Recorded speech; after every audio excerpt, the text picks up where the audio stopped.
Sa parehong sandali, nagsimula na ang labanan ng Go. Habang naglalakad sina Lin Xin at Cho Cha, naisip ni Lin Xin na ang panunood ng Go ng personal ay talagang nagpaparamdam ng matinding tensyon sa likod ng katahimikan ng chessboard. Isa talaga itong laro ng mga ginoo, at kahanga-hanga kung paano na ipapakita ang labanan sa bawat galaw ng mga kamay. Sa sandaling iyon, bigla siyang napatigil ng makarinig ng usapan sa hindi kalayuan. May isang lalaking nagtatanong kung sa tingin ba nila ay magtatagumpay si Coach Kui sa pagkakataong iyon. Sumagot naman ang isa na tila sigurado na ito dahil matagal na raw ginagamit ni Coach Kui ang ganoong paraan sa mga babaeng manlalaro at pinagsabihan pa nitong hinaan ang boses nila. Ngunit sinabi naman ng isa pa na wala silang dapat ikatakot dahil wala namang ibang tao sa paligid. Sa narinig na iyon, naisip ni Lin Xin na kung hindi dahil sa enhanced physique na ibinigay ng system optimization, imposibleng marinig niya ang usapang iyon mula sa ganoong kalayuan. Nagpatuloy pa ang usapan ng mga lalaki. Nagtanong ang isa kung hindi ba sila nag-aalala dahil wala pa namang ginagawang ganoon si Coach Kui kay Kim Joo-hyun noon, lalo na at may laban pa ito kinabukasan at baka magkaroon ng mental breakdown. Ngunit sinabi ng isa na dahil nga may laban, hindi maglalakas loob si Kim Joo-hyun na lumaban o tumanggi. Idinagdag pa nila na hanggat ginagamit nila ang paraang iyon, tiyak na mapapanatili nila ang kampyonato sa pagkakataong ito. Sumang-ayon naman ang isa at idinagdag pa na napakaganda ni Kim Joo-hyun at kapag nagsawan na raw si Coach Kui rito ay magkakaroon din sila ng pagkakataon. Dahil sa sinabi nito, natawa ang iba pa niyang kasama. Sa narinig na iyon ni Lin Xin, agad siyang napaisip at napatanong sa sarili kung si Kim Joo-hyun nga ba ang tinutukoy ng mga ito. Samantala, nasa private room naman sina Kim Joo-hyun at Coach Kui. Nagsimulang magsalita si Coach Kui habang nasa likuran ni Kim Joo-hyun at sinabing tila humihina na ang kakayahan nito sa Go at napakahalaga ng laban kinabukasan, kaya dapat itong mag-relax at huwag masyadong kabahan. Kinakabahang nagpasalamat naman si Kim Joo-hyun at sinabing susubukan niyang ayusin ang kanyang kondisyon sa sarili niyang paraan. Ngunit hindi pa rin tumigil si Coach Kui at sinabi niyang bata pa si Kim Joo-hyun at wala pang sapat na karanasan sa malalaking torneo, kaya hindi siya komportableng hayaan itong mag-adjust ng mag-isa. Dagdag pa niya, tutulungan niya itong mag-relax at pakalmihin ang sarili. Dahil dito, agad na umiwas si Kim Joo-hyun at magalang na tumangging tumanggap ng tulong. Sinabi niyang hindi na kailangan iyon at sisikapin niyang maibalik sa maayos ang kanyang kondisyon. Hindi iyon nagustuhan ni Coach Kui, malakas niyang sinampal si Kim Joo-hyun. Dahil dito, nagalit siya at tinanong si Kim Joo-hyun kung naging masyado ba siyang mabait kaya naging mapangahas na ito. Nagtaka naman si Kim Joo-hyun sa ibig nitong sabihin, ngunit agad na sinabi ni Coach Kui na alam niyang isinumbong siya nito sa Go Association bago pa magsimula ang torneo. Ikinuwento pa niya na tinawagan siya ng presidente noong hapon, matapos gawin ni Kim Joo-hyun ang ulat nito noong umaga, at inatasan siyang bantayan ito upang hindi makapagkalat ng anumang usap-usapan. Patuloy pa niyang sinabi habang hawak ang buhok nito na marami siyang koneksyon sa buong Korean Go community at wala umanong laban si Kim Joo-hyun sa kanya. Idinagdag pa niya na ang lahat ng tao sa Korea, kabilang ang pamilya ni Kim Joo-hyun, ay umaasa rito upang maiuwi ang kampyonato. Tinanong pa niya ito kung nais ba nitong mapahiya ang kanyang pamilya at pinaalalahanan siyang isipin ang kanyang mga pangarap at ang dahilan kung bakit siya nagsimulang maglaro ng Go. Sa huli, sinabi ni Coach Kui na makinig na lamang ito sa kanya at huwag nang lumaban. Sa mga naririnig na iyon, hindi na napigilan ni Kim Joo-hyun ang matakot at kabahan. Hindi naman nagpaligoy-ligoy pa si Coach Kui at agad niyang inihiga si Kim Joo-hyun dahilan upang matakot ito ng sobra. Habang pilit siyang tinatakot at pinipigilan ni Coach Kui, wala siyang magawa kundi humingi ng tulong. Ngunit sinabi lamang ni Coach Kui na huli na ang lahat at dapat na siyang sumunod dahil, ayon dito, wala nang makapagliligtas sa kanya. Sa sandaling iyon, biglang may malakas na sumipa sa pinto dahilan upang mapatigil si Coach Kui sa kanyang ginagawa. Habang hawak ang kanyang cellphone at nakangiti, agad na naisip ni Lindsay na mabuti na lamang at naabutan niya ang sitwasyon. Samantala, habang inaayos ang kanyang sarili, sinabi ni Coach Kui na hindi ba't siya ang VIP na nakita nila kanina at tila may hindi lamang pagkakaunawaan dahil tinuturuan lamang niya ang kanyang team member. Ngunit agad siyang sinagot ni Lin Zin habang itinutok dito ang kanyang cellphone na kasalukuyang nagre-record. Sinabi niyang kung coaching nga iyon, tila kakaibang klase ng coaching naman dahil nauwi ito sa pagsira ng dignidad ng isang babaeng manlalaro. Dagdag pa niya na tunay ngang nakabubukas ng isipan ang coaching tradisyon ng Korea. Samantala, nanginginig pa rin sa takot si Kim Joo-hyun habang pilit na tinatakpan ang kanyang sarili gamit ang kanyang mga kamay dahil sa nangyari. Lumapit naman si Coach Kui kay Lin Zin at sinabing pinaparusahan lamang niya ng bahagya si Kim Joo-hyun.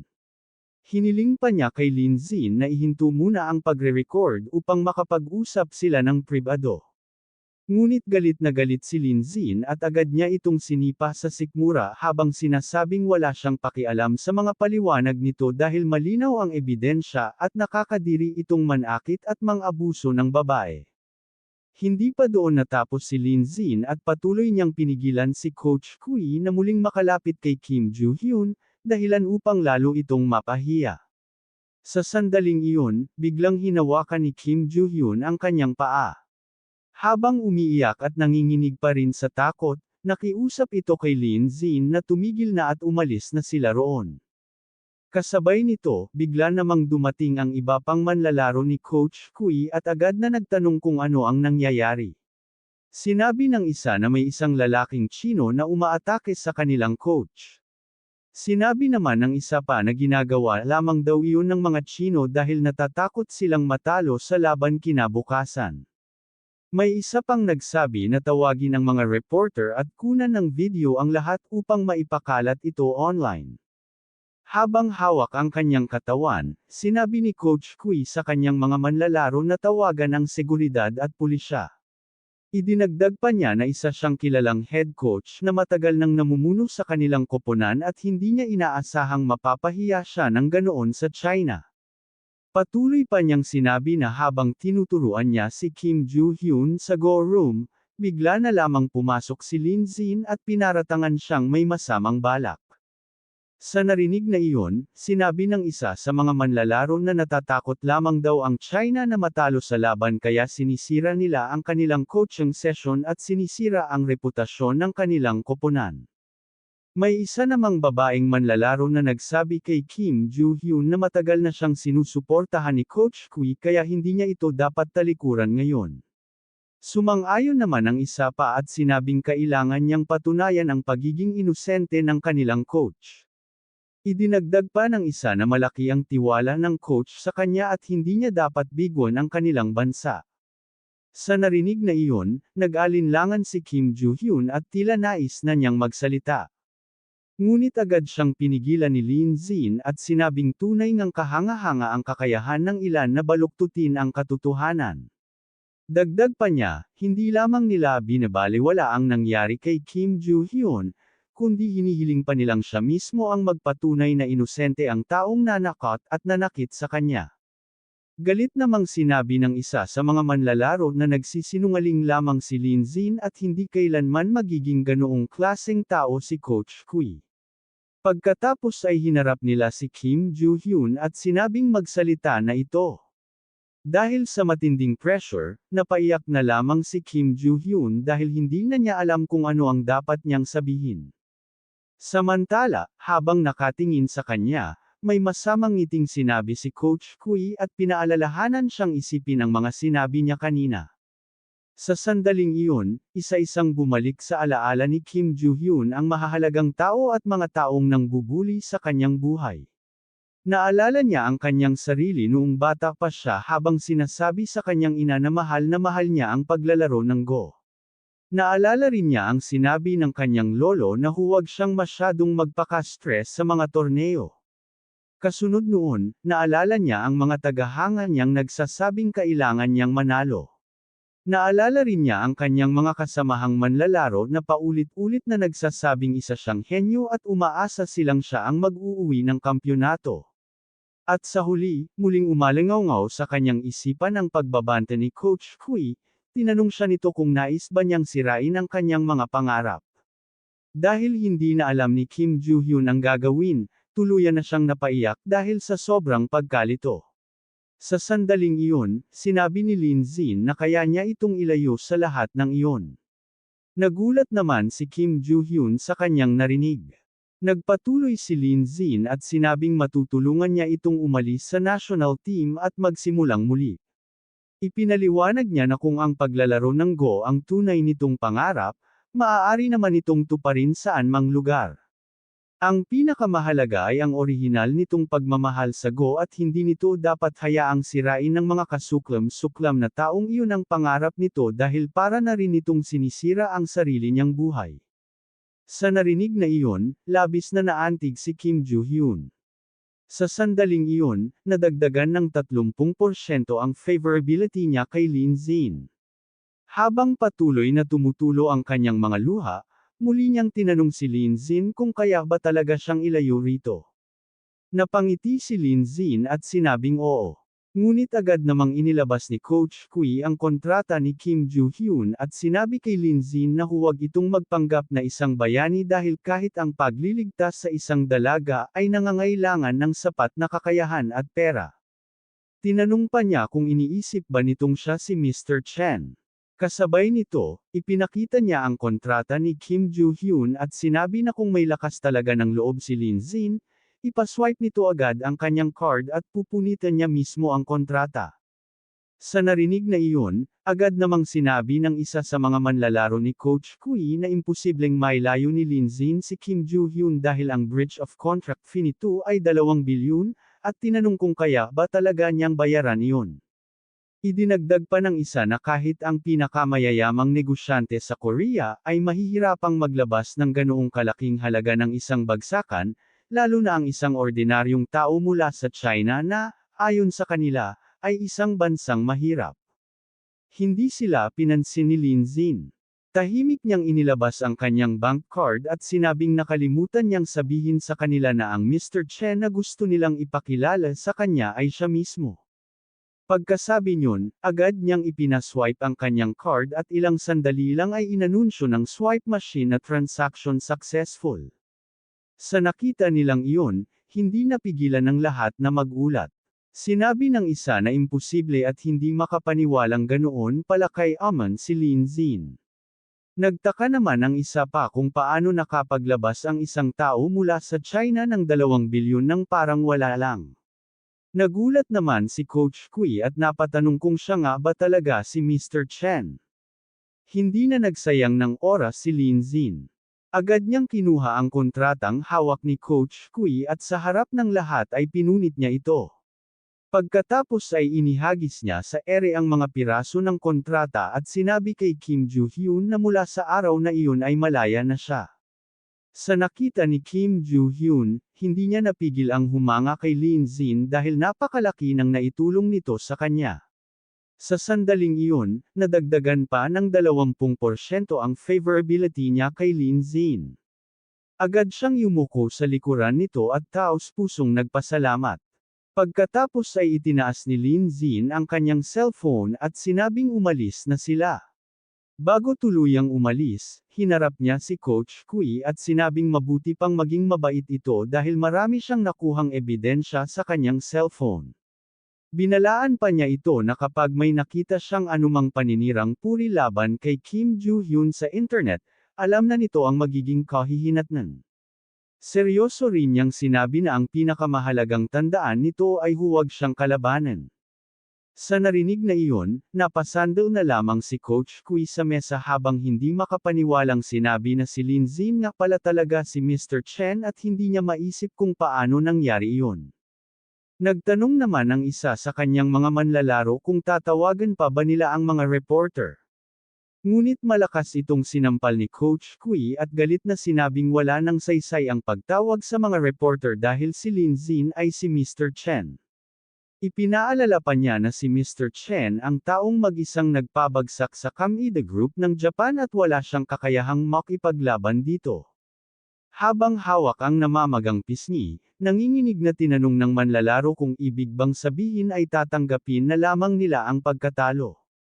Ngunit sinabi ni Coach Kui na hindi pa tapos ang lahat. Ipinaalala niya na mayroon din silang mga makapangyarihang taikon na sumusuporta sa kanila.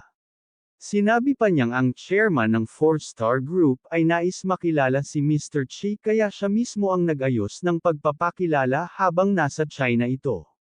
Ngayon, kung dadalhin ni Lin Xin si Kim Joo-hyun, hindi lamang 4-star group ang kanyang makakalaban kundi pati na rin ang buong bansa. Idinagdag pa niya na pagkatapos ng torneo ay ipapaintindi nila kay Lin Xin kung ano ang tunay na kapangyarihan.